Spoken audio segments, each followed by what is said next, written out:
Yo, what's up guys, my name is Ray and welcome to another 7 Deadly Sins Grand Cross video. So today we're doing the second episode of the unit breakdown and talking about the new release, which is Mono. Yeah, so first of all we're going with the tier list explanation. So just press like the pause button or stop here if you want to go over my tier list explanation. This is how I do understand the tier list. So now let's just hop into the unit breakdown. So this week's release is Mono. I think it is very unlikely that she drops alone because everybody was expecting her to come along with Easton.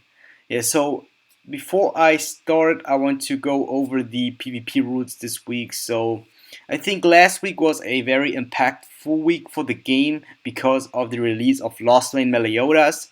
But this week, because they cut out the Easton, I think not much is really happening in terms of PvP besides the rule change. So this week's PvP rule is against debuff users because they will fill the ultimate gauges even faster. Yeah. So let's hop in and talk about the new member of the 70 Assassins, which is the Mono. Yeah, I would give Mono a solid B tier in general, but I do think that she deserves even a C tier for this week. Yeah, her being released in a single banner I think is really unlikely because in addition to that, usually the PvP rules are mostly good for the characters that released in the week. But yeah, I do think it is in the majority of time it is like that. So let's just look at last week where Lost Lane Meliodas has the 0 crit resistance week, which he profits a lot from because his cards could rank even faster. Yeah, but in general, if we look besides the PvP rule, I don't really see any strengths in Mono because yeah, debuffs aren't too good at the moment, like in general, and the current state of the game is more about raw damage. If we look at the best teams in the game, which are still penetration, which are still mono red, which is a very RNG based, but the team is still very strong, and we have the ulti rush because of Lost Meliodas coming back.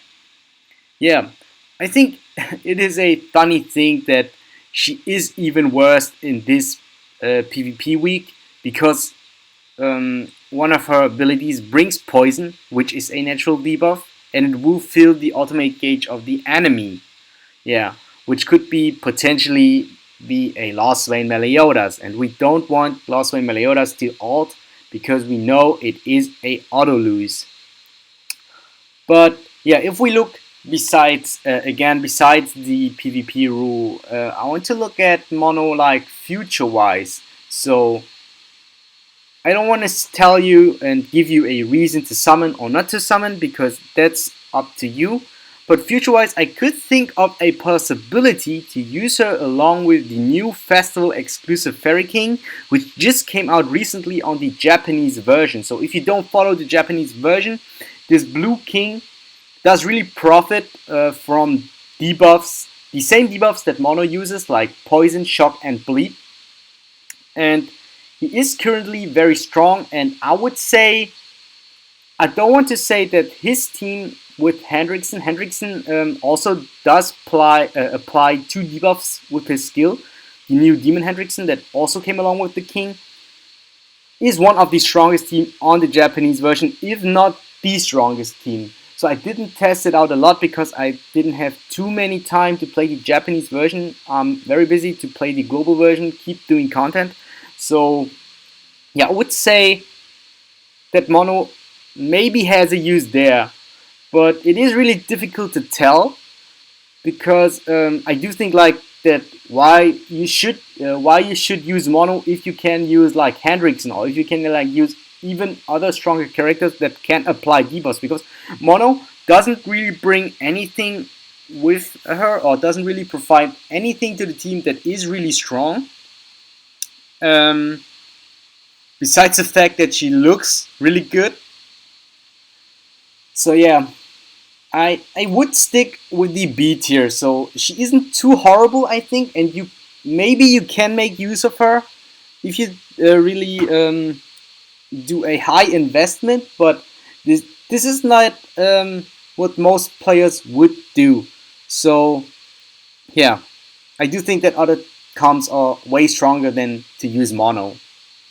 So now, if we look in this week's recommendation, I would recommend the Green Escanor. Yes, even in a Lasso and Meliodas meta, I would use the Green Escanor. I think he profits the most from this rule, since he doesn't really care about debuffs in general, and he does a ton of damage. So rushing his ult is the most consistent strategy in my opinion. Yeah, then besides that, I think that of course Los Meliodas is the other unit to go. Even though I still think he is still the best unit in the game, I think this week he is more beatable than last week. So I I did notice that he wasn't even that strong like I thought, because he was beatable by Mono Red and he was beatable by different penetration comps without using him. So I don't because before he released, I felt like if you don't have him, you can't play PvP. But I did play a lot of PvP last week, and I did notice that he wasn't even that strong or that dominant like I thought. Of course, he's still very good, and I don't get me wrong, I still do think that he is the strongest unit in the game, as I already mentioned. But I thought he was more dominant, that you need to have him, and yeah, I used him the whole week, and even though I had a really strong, had a really high win rate of 80, or no, I think I had a 90% win rate in healed PvP, or it was 85 around that. But yeah, there were a lot of penetrations to come that I really had to struggle with. So then another unit that could work too, but this I'm a bit unsure about, because I do think Escanor is a really good option this week, because his ult does really one-shot anything in the game. And the other unit could be Derriere. So since she is also a very high DPS unit that doesn't debuff or doesn't has anything to do with debuffs, I think she is something you could try out. So, and in general, the last things I want to say is try to be a bit careful about debuffing, because there are actually a lot of units that debuff, but maybe you didn't pay too much attention on it. So attack disabling, recovery disabling, and petrify are also debuffs, which are used by Gowther, Arthur, and King, which are like one of the most used characters in the game, because Mono Red and Old Rush. Yeah, I think that's it for this week's unit breakdown. We only had, unfortunately, we only had one character. So hope you guys still enjoyed, and I see you guys next time.